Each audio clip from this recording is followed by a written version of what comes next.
Good morning, everyone. Thank you to all of you that are here with us today, this morning. On a Monday morning in late September 2025, the world would learn what the Ayers and the other yogurt shop families had learned just days earlier. This is Austin Mayor Kirk Watson. As all of you know, the Austin police have announced that a significant breakthrough has been made in the yogurt shop murder case. The 34-year-old case had a brand new suspect, Robert Eugene Brashears. Several dozen people gathered at the Austin City Council chambers for the announcement. Members of law enforcement, prosecutors, victims' family members, local and national media. Austin Police Chief Lisa Davis called the break in the case a critical step forward in honoring not only the girls' memories, but also getting at truth and accountability. The only physical evidence located at that scene has been matched to him. As Brashears' Arkansas driver's license picture stared down from a large screen on the back wall, the chief revealed the suspect had killed himself in 1999 at the age of 40 during a standoff with Missouri police. Next to the podium, the Austin cold case detective credited with identifying Brashears, Dan Jackson. So I'm going to walk y'all through how we got to where we are today. Detective Jackson went through the history of the yogurt shop case and how he inherited it in 2022. He then jumped ahead to the summer of 2025 to talk about the series of decisions he made that changed everything. Fast forward to late June of 2025. I was researching the spent .380 casing that was found on the floor drain to see where it was now and what we could maybe do with it, if anything, and just researching the chain of custody. I don't know what made me go down that rabbit hole that morning, but I did, and I'm glad I did. Jackson submitted the shell casing to the National Integrated Ballistics Information Network, or NIBIN. It's like CODIS for shell casings, instantly connecting crime scenes to specific firearms. And that's just what happened. The morning of July 2nd, the ATF sent the .380 cartridge, and that afternoon I was notified of a hit out of Kentucky, an unsolved murder out of Kentucky. We now know that Kentucky murder was the November 1998 shooting death of Linda Rutledge in Lexington. Working alongside Mindy Montford with the Texas Attorney General's office, Detective Jackson traveled to Kentucky to learn more about their case. He also asked investigators if they had a YSTR DNA profile in that case. Jackson wanted to compare it to the unidentified Y profile they had in the yogurt shop case. At the same time, Jackson decided to do another nationwide search of Y profiles at crime labs that kept that specific data.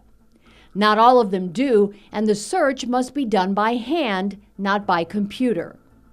In August 2025, Dan Jackson got his second yogurt shop hit. And we got a match. We got a hit. Only one. The South Carolina State Lab was the only lab in the country that responded that they had a match, quote match, to our unknown YSTR. Jackson and Montford had to wait 2 weeks for those results to be verified. And then, in a mirror image moment to the Sherry and Megan Shear investigation in Missouri, they learned the yogurt shop case linked through DNA to the April 1990 beating and strangulation death of 28-year-old Genevieve Zatricki in Greenville, South Carolina. And just like in Missouri, the first reaction in Austin was that the Greenville crime was nothing like what happened at the yogurt shop. But then Dan Jackson spoke with his counterpart in South Carolina. You know, one of the things he said to me was, he said, he didn't know anything about the case. He didn't know what it was. And he said, your victims, were they bound with their own clothing? And the hair stood on the back of my neck. And I knew we were maybe getting somewhere finally with this case. More DNA testing confirmed that YSTR match. They now had a suspect name, Robert Eugene Brashears.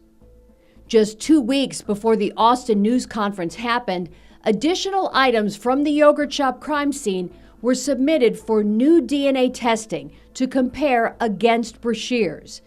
And they had plenty of his DNA to test against, thanks to the decision by Missouri investigators in 2018 to have him exhumed. One of the things we retested was Amy's fingernail clippings from the autopsy. They were able to get quite a bit of STR product DNA out of Amy's fingernail clippings, and it was directly compared to Brashears' profile, and it matched so that it's 2.5 million to 1 that it's likely Robert Brashears underneath Amy's fingernails than it is to an unknown individual. There's one more key piece of information that came out of the Austin News Conference I want you to hear. We'll get to that a little later in this chapter. First, I sat down with both Dan Jackson and Mindy Montford to talk to them about last summer's big breaks in the yogurt shop case. Yeah, it felt like like a current homicide case. That's how Detective Dan Jackson described movement on the yogurt shop case last summer. Getting the shell casing match to Kentucky, followed almost immediately by the Y profile match to South Carolina. Because when you work a fresh homicide, basically things, domino effect, trickle in constantly over, until you get it solved. The way things were happening so quickly, it felt like it was a recent case that just happened. How much time was it between you get the casing match and then you get the YSTR hit? Maybe 3 weeks, 2 weeks. Definitely career highlights, because there are those moments you'll remember forever. That's the voice of Mindy Montford. Montford worked on the yogurt shop case from 2017 until the September 2025 identification of Robert Brashears. She started with the prosecutor's office, then moved to the Texas Attorney General's office, where she helped establish its cold case unit. When I spoke with her over Zoom, Montford told me at first the shell casing link to Linda Rutledge's murder had them second-guessing a real connection. Lexington, Kentucky investigators had a 43-year-old murder victim, and they had 4 teenagers. But then they learned the murder happened at a business in a strip mall that had then been set on fire. Then when Dan Jackson called and said, well, wait till you hear what this Kentucky case involves. And we just chills, because it was just similar. I mean, how fast can we get on a plane to Kentucky is what we thought, because we wanted to learn everything we could about the case. And then, of course, the STR profile of Robert Brashears underneath Amy Ayer's fingernails, that was mind-blowing. Montford told me she had a hard time waiting the 2 weeks it took between learning they had a DNA link to a serial killer in South Carolina and getting Robert Brashears' name. So she tried to find it herself. Didn't have a date, didn't have a name. So Wow. We started Googling. And Dan Jackson will tell you, I drove him crazy, because I was up, all night, for hours once we had this information. And I was researching serial killers in South Carolina. His name never came up in a Google search. How crazy is that? It does seem strange that you can't find the name Robert Brashears under a Google search for serial killers in South Carolina. But I just tried it again recently, and his name still does not come up. Here's Detective Dan Jackson again. I never heard of his name. And surprisingly, he wasn't anywhere in our case file as a tip to look at. Jackson admitted during his time on the yogurt shop case, they had looked at every serial killer in America except Robert Brashears. But I never heard of Brashears, and surprisingly, we never had a tip about him. I don't know why. I mean, with all the internet sleuths out there, you'd think somebody would go, young girls, So when Austin, Texas authorities found themselves chasing the ghost of Brashears, they turned to the investigators who knew his broken trail of violence the best. And that's one of the first things that I told Dan when we first got the DNA match, is I'm like, we've been where you're at. We know that feeling. That's the voice of Missouri State Highway Patrol Master Sergeant Chris Hamlet. Hamlet and his partner Sergeant Alex Lacey worked the last 2 years of the Sherry and Megan Shear case. and both were assigned to work with Dan Jackson. Once DNA linked the yogurt shop murders to Jenny Zatricki, which also linked them to Sherry and Megan. We, Alex and I, and everybody else has worked this case prior to Yogurt Shop, we have a better understanding of our suspect. And I think that's what Dan started seeing too when he found out, tied it into us in Greenville, is that, okay, this is starting to make sense. I think when your mindset for 30 years is you've got multiple victims, it's hard. I think I've had people ask me, how do you control multiple victims? How does one person control multiple victims? Sergeants Hamlet and Lacey can answer that question about Robert Brashears by pulling out the file on his 1997 sexual assault case out of Memphis. As I explained in Chapter 4 of this podcast, Brashears controlled 5 female victims at that scene, ranging in age from 47 years to 9.5 months. Here's Sergeant Lacey again. Multiple victims, and he controlled them. And they really kind of opened our eyes to, kind of how he maneuvered. And I think showing that to Dan and helping him understand that made them understand better. Mindy Monfort told me understanding the Memphis case did help her see what Robert Brashears did inside the yogurt shop. But yeah, when you're reading that Memphis report and the way he held them, he tied them up, he asked which one was the youngest. I know that had to have happened in our case because Amy Ayers is the one who fought like hell and was in a completely different part of the store than the other girls. And she was the only one shot twice. And so that indicated to me that there had to have been some sort of struggle, and she was probably his target. He liked young girls. But even with that horrific detail attached to his name, the identification of Robert Brashears as a serial killer in 2018 did not make much of a splash. Hamlet and Lacey concede 3 victims on a national level does not get a whole lot of attention. And it was a really big deal here. It was a really big deal in Greenville. But when you have that anticlimactic news conference and it's like, we have this serial killer, but he's dead. You don't get to have an interview. You don't get to sit down with him. You don't get any insight.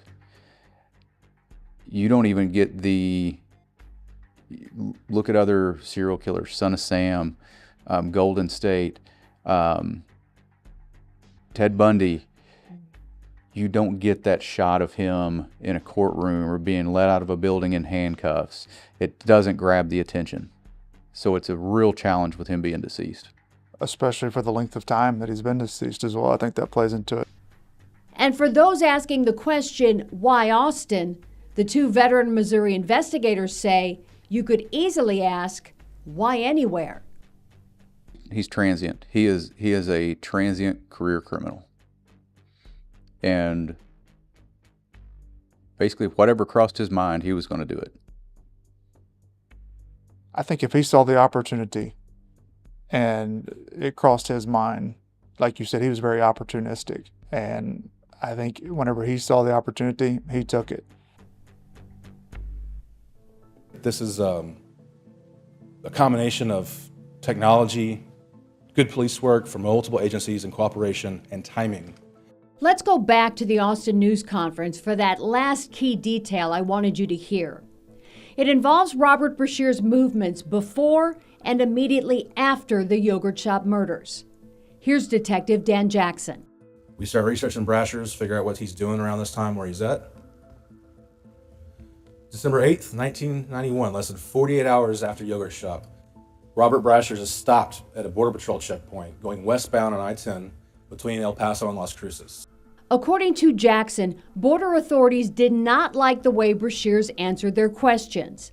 They ran his license plate. And it showed to be a stolen car out of Georgia. It was said stolen on November 29th. That means Brashears stole the car 1 week before the murders and was then pulled over less than 2 days after. In his possession, an AMT backup model .380 pistol, the same make and model of weapon used at the yogurt shop. Brashears would eventually go back to prison, but his father would manage to get that gun back for him. It would end up being the exact weapon Robert Brashears would use to kill himself in January 1999.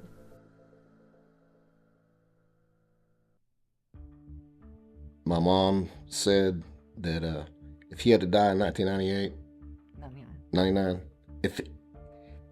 if he was still living, how many more people could have been hurt between now and when he committed suicide? And I was like, you know what, you're right. I'm good with that. Sean and Angie Ayers were able to find some peace knowing Robert Brashears took his own life before getting the chance to take the lives of even more victims. Angie shared this point made by her father-in-law. And I think Robert said we won't have to go to trial again. Yep. And I don't know if people understand how difficult a trial is. But knowing Brashears was at the yogurt shop, that he's dead, that there won't be a trial, still leaves the couple with a complex series of emotions that are really hard to explain. I'm having a difficult time wrapping my mind and my emotion around it. It's just a sick feeling. Yeah, I mean, it's the whys really don't. This whole case, I kind of just didn't ask why, because, like I said before, give me a why that's actually going to make sense. There ain't one. But it's for the benefit of other cases. Yeah, why was he there? Where was he before or after? Just in case there's other families that we can get some answers for. I don't know. I didn't know I was as mad as I was until about 5 minutes after I found out, and it felt like a weight was lifted. It wasn't happiness. Mm-hmm. It was just felt kind of like free. And I guess because I had that answer, I know at least one who. Mm-hmm. And I don't have to wonder who that is anymore, because we 100% know. And we 100% know that Amy fought. Yeah, she did. Because if it wasn't for her, we would still, if she wouldn't have fought, then we would never know.